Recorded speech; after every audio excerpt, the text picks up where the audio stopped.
and that's where we really started with AIR, is we wanted a step-by-step interface so that an appraisal reviewer really doesn't need the traditional checklist that they're manually going through, checking boxes, adding notes. That process really does leave a lot of room for error. So we developed AIR to guide the appraisal reviewer, guide that underwriter through reviewing that appraisal while providing them notes and insight from what our quality control staff reviewed prior to delivering the report. So before going into accessing AIR and navigating through AIR, I want to make a quick note or just cover the user rights associated with AIR. With our previous review tools and processes, we had a lot of clients, underwriting managers, compliance officers, things of that nature, come to us and say, well, yeah, these tools are great, but I don't want my sales team or I don't want X users to be able to access them because it really doesn't fit their role in the organization, or they just really don't need that option or information. So with the release of AIR, we've also added an option for administrator users to manage which staff members do have access to the AIR module. And I apologize, I breezed through that too quickly. If you are an administrator, from the Profile tab, you'll just click the Manage Users option.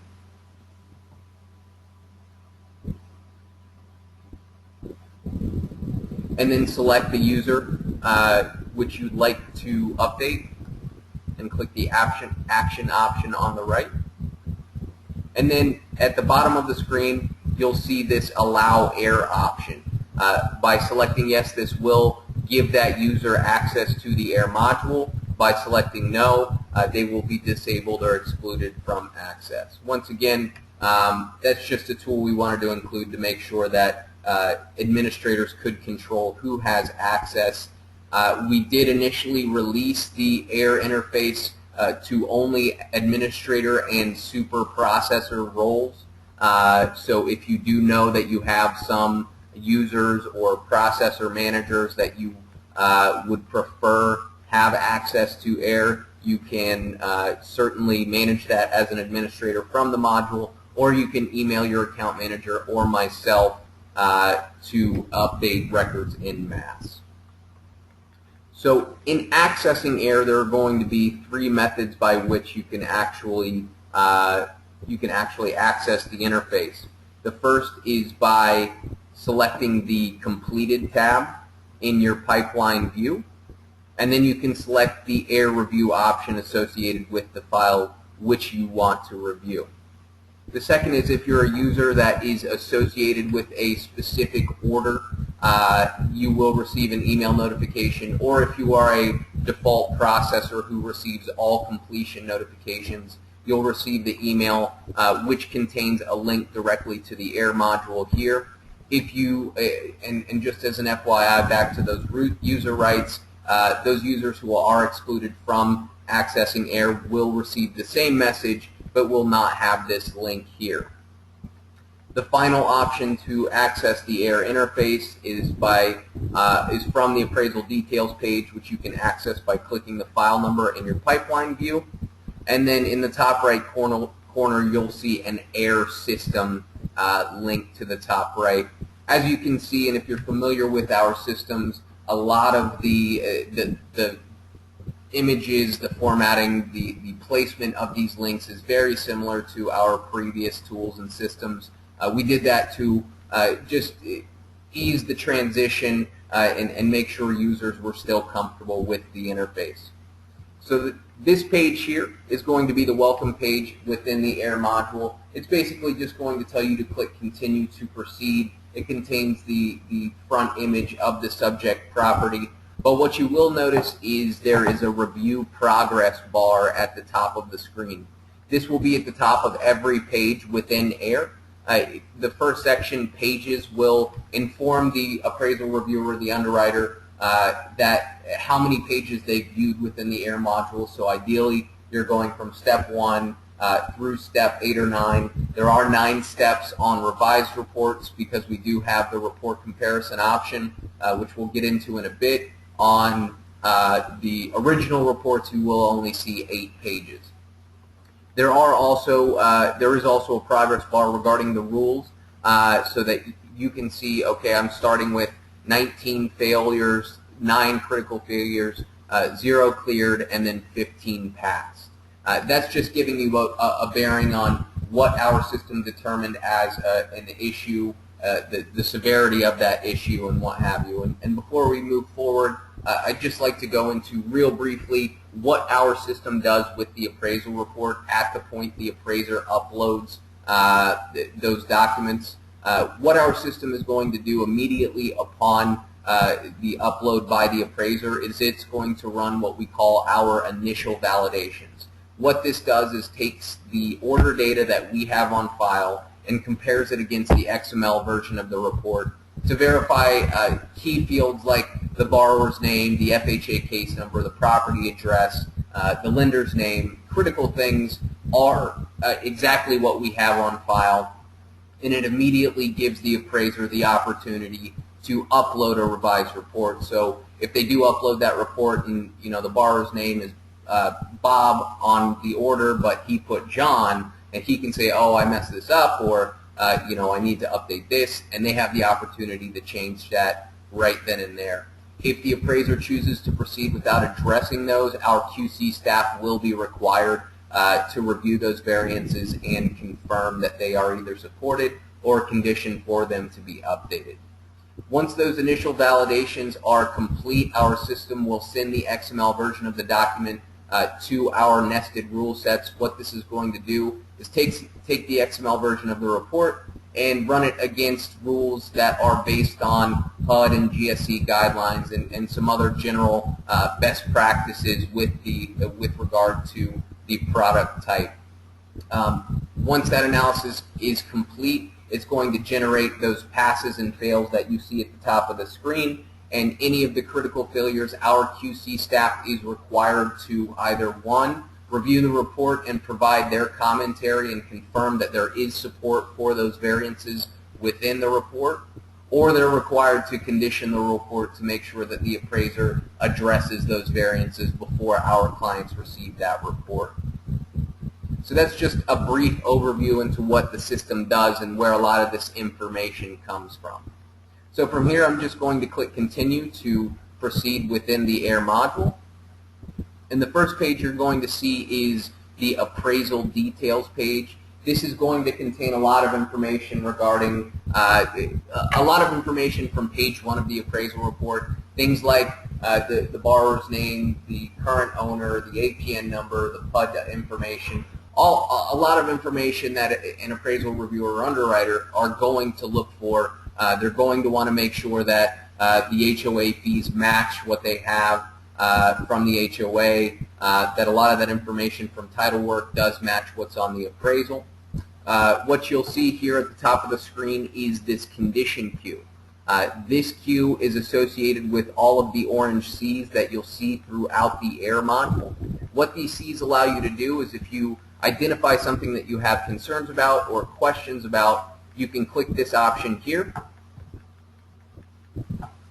select the field which you'd like to add notes or condition, and then say update borrower name to Bob test 1.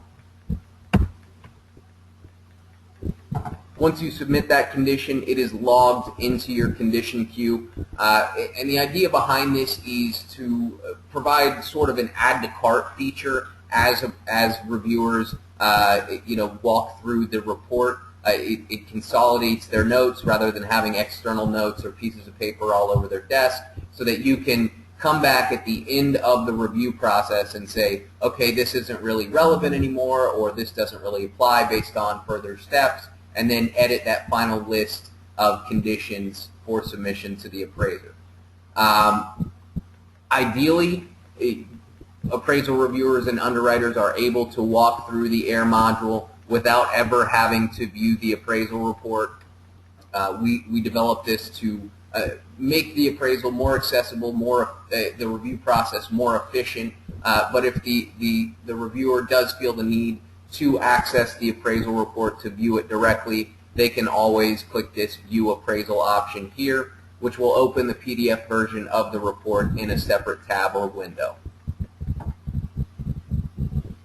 The appraiser section here will display the appraiser's information from the XML. You can also hover over this View Info to view how the information is displayed directly from the appraisal report. The contract section will contain information from the purchase contract as well as regarding the transaction in general, so it'll have the contract price, the transaction type, things of that nature. If you do have a purchase contract associated with the order, you can click View Document to open that purchase contract as well. So if I hit Continue here, this will take me to the Subject Photos section, which contains multiple different views for reviewing the photos within the appraisal report. The first page here is just going to be a straightforward view of the subject and interior photos, so you can scroll through the individual photos by clicking the arrows on the left and right hand sides of the main image here, or if you want to scroll through full pages of photos, you can do so by clicking the arrows below the main image. You can also expand this to a full screen view if you want to get a larger view of the photos themselves, and you can also move throughout the photos, so if you want to see the interior or the comparables, you can click these tabs at the top of the image. If I click Continue, this will take me to a screen which allows me to compare two photos from the appraisal at a single time. Primarily, it's going to be utilized for comparing the subject property to the comparables, but you can really adjust this to compare whatever you like as the reviewer. So you're able to really say, okay, here's my subject property on the left, and determine whether the comparables are of similar design and style to that subject property. So I see Comp 1 is a little bit dissimilar, Comp 2 appears more similar, and Comp 3 is relatively similar, and just get just get an idea of what these properties look like, and then also verify the information that's contained within the property description as well as the sales comparison grid. The property description is also below this comparison, so if you're looking at, okay, I want to verify the room count, I want to verify the the driveway, all of the materials used in the property, you can do so by reviewing your property description in comparison with the photos to confirm that the property described within the appraisal report here is the fit the description of that display in the photos here. So it really does give you all of those tools in one view, rather than having to scroll up and say, oh, what did the appraiser say in the property description? Let me scroll 10 pages to find the photo of that room or of that exterior photo.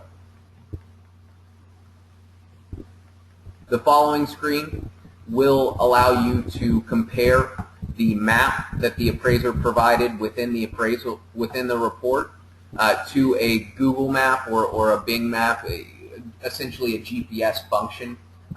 What we're looking to do in the very near future is integrate a lot of data sources, things like MLS, our appraisal data, as well as some other data sources to give those reviewers, give the underwriters a little more data or idea of what the market looks like outside of the comparables the appraiser selected.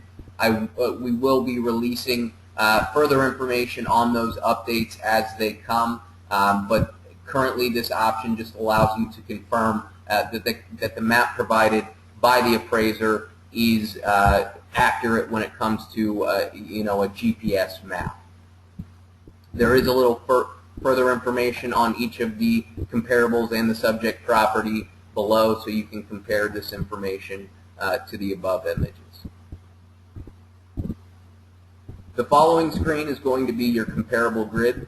And this is another screen where I like to emphasize use of the condition queue and emphasize the functionality of conditioning specific fields on the appraisal.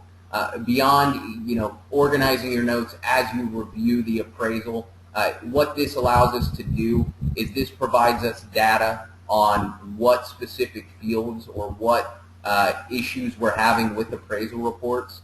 This provides our quality control and our vendor relations teams the ability to go back to specific appraisers and say, hey, it looks like you're having issues with this, or it allows us to identify larger trends within our work file so that we can go back to appraisers or update rule sets to make sure that we're addressing things prior to our clients having to condition for them.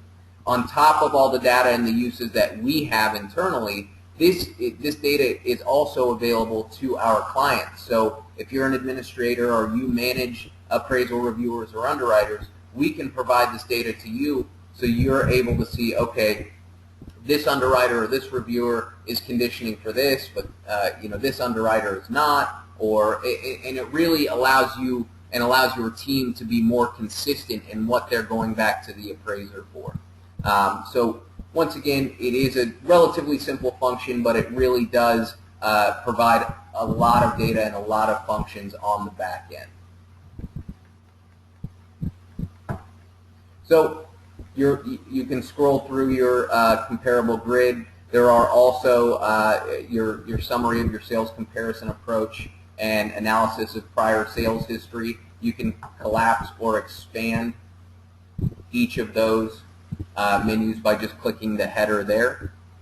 You can also go to your neighborhood section by clicking the link in the top right corner. This will allow you to view your neighborhood characteristics, description, all of that information. All of the sections below, once again, if you just click the headers, it will expand the one you're looking for and collapse all others. And once again, you can condition all of those fields within those sections. If you want to return to the comparable grid, you can do so by just clicking that link in the top right corner.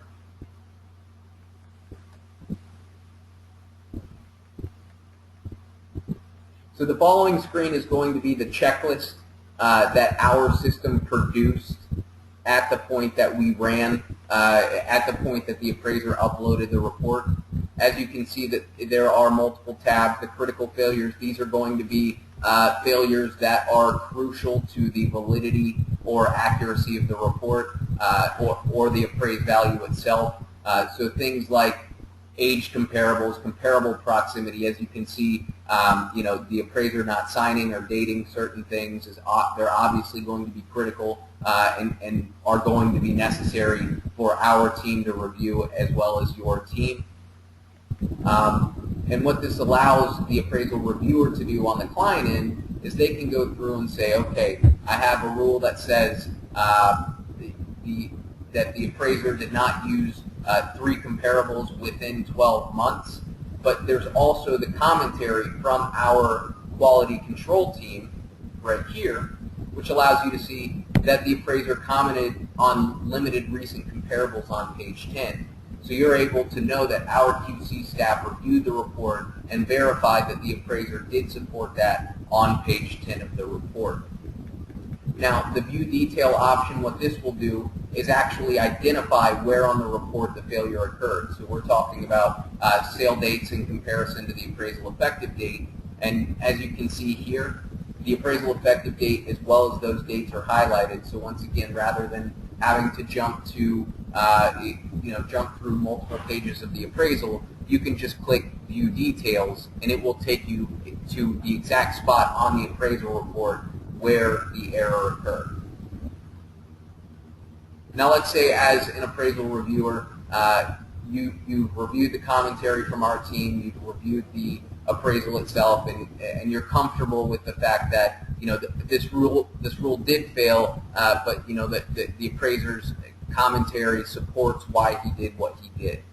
So you're able to add your commentary as the reviewer just by selecting this Add Comment button. You can say appraisers support of comp selection is sufficient,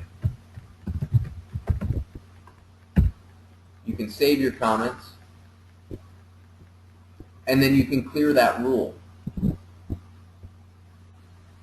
What clearing the rule does is take it out of that failed status and really puts the stamp on it from an internal perspective, that somebody reviewed it, they reviewed the information and provided their commentary, and that rule is justified, is supported. As you can see, the progress bar has changed, so our critical failures went from 8 to, or from 9 to 8, and our cleared went from 0 to 1.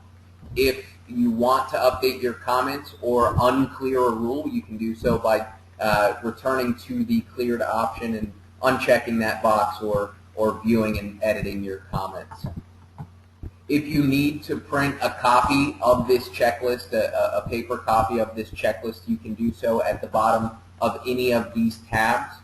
You can select the full checklist. You can select specific rules in those statuses.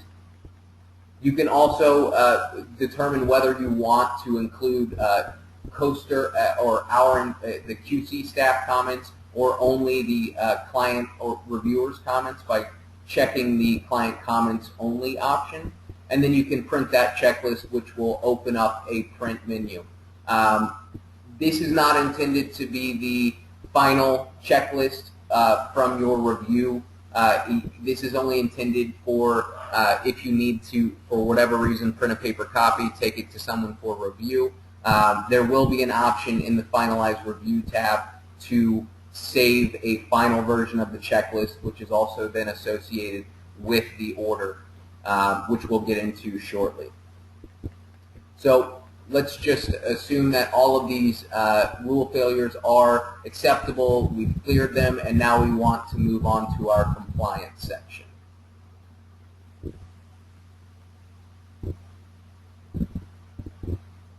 So from here, the compliance section itself consolidates a lot of tools directly into one screen here. The first being the UCDP.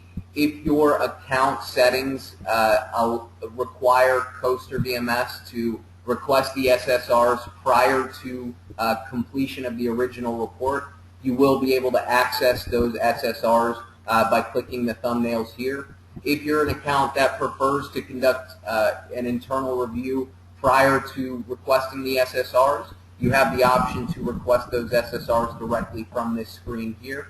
This is the same exact option as the one that is available from the cloud control system. So what you do is hit that Request SSRs option.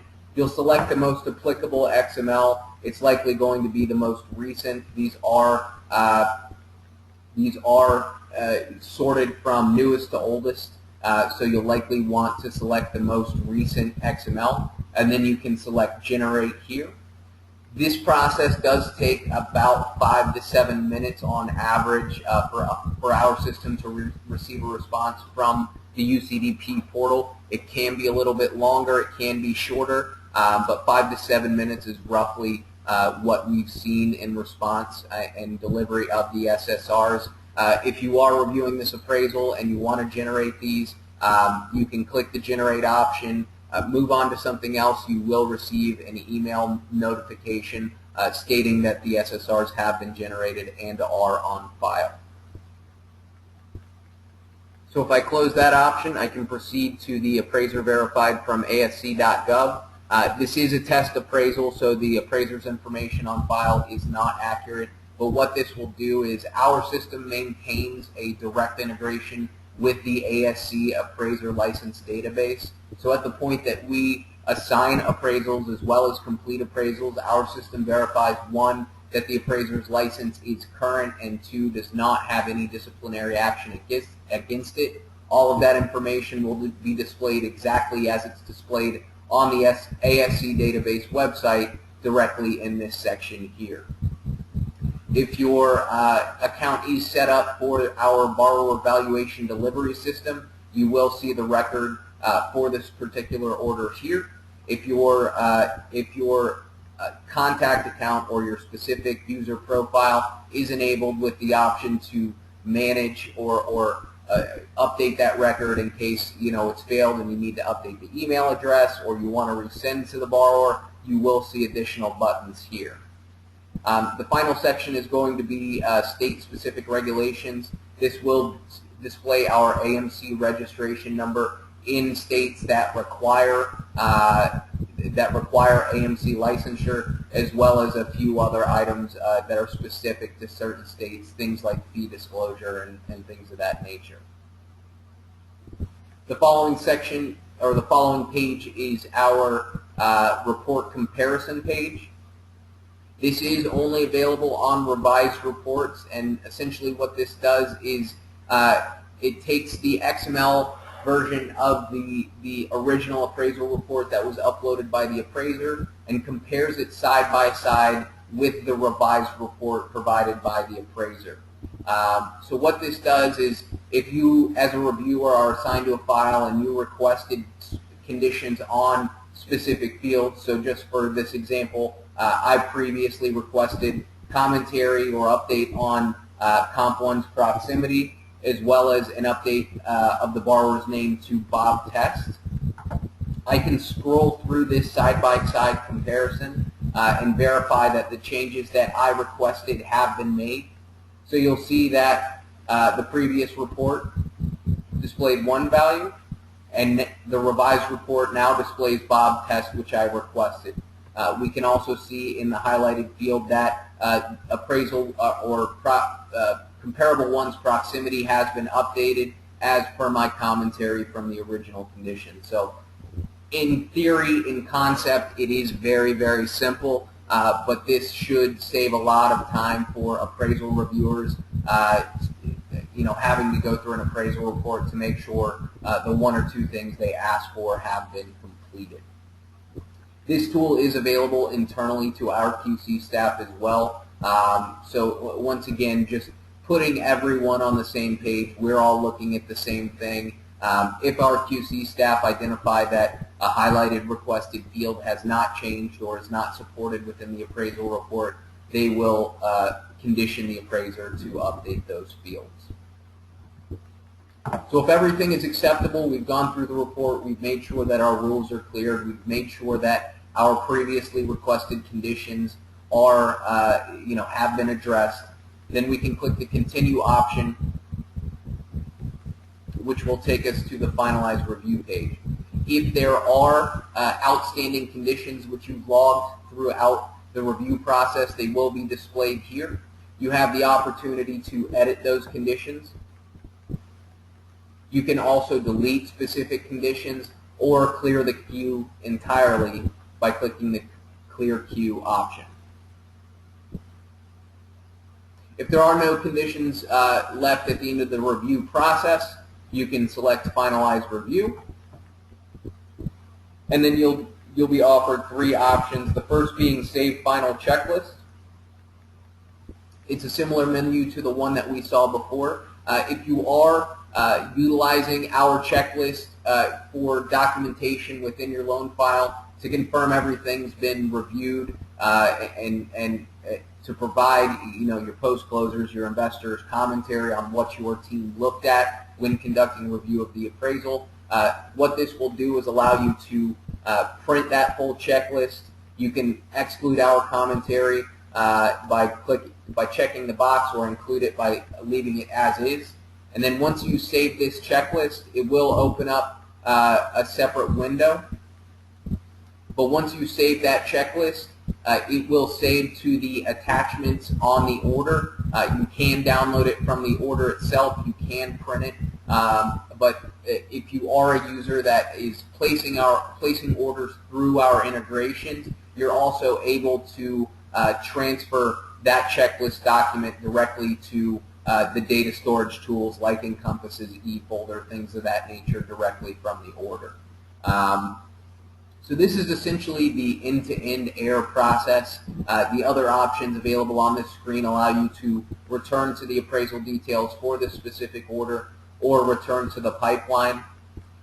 There is also a menu at the top right of the screen which directs to features native to the cloud control system. You can access your documents associated with the order. You can add AVMs. You can clone the order in the event that you need a 1004D or a review. You can also submit or initiate an appraisal rebuttal just by clicking the option here. So that's essentially it. I hope that it was relatively clear and really does seem like it will be a more efficient option for your teams. Just as an FYI, a lot of the tools, the checklist, the photos and things of that nature, we plan to use AIR as a platform that we're constantly updating. So a lot of the photos tools, we have developments in progress to update those. The checklist, we're constantly reviewing our revision data, reviewing current and pending regulations to ensure that checklist does cover all of the necessary items for our clients. We're working on some investor-related checklists, some client-specific checklists, as well as the integration of collateral underwriter, which is kind of the impending big thing coming in the industry right now. CU will likely change the way a lot of things are done for a lot of lenders and a lot of AMCs.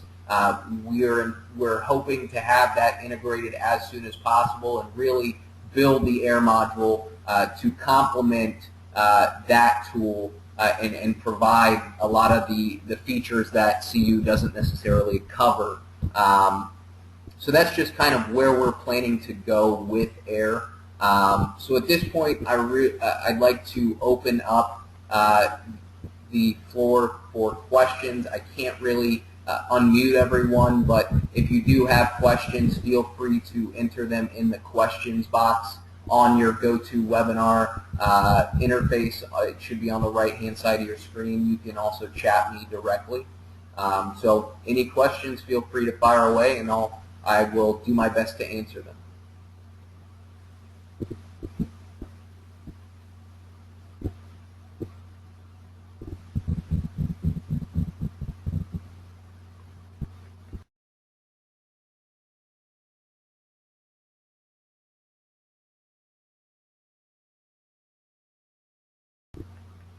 I'm not seeing any questions come through. We will be sending a follow-up message containing, once again, the AIR user guide. Our team, all of our account managers, all of our staff members have been extensively trained on the AIR process. So if you do have questions, feel free to ask them. I myself am also available if there are questions. So feel free to contact us if you need anything. I hope this was insightful, and we appreciate your attendance. So thank you, and have a great day.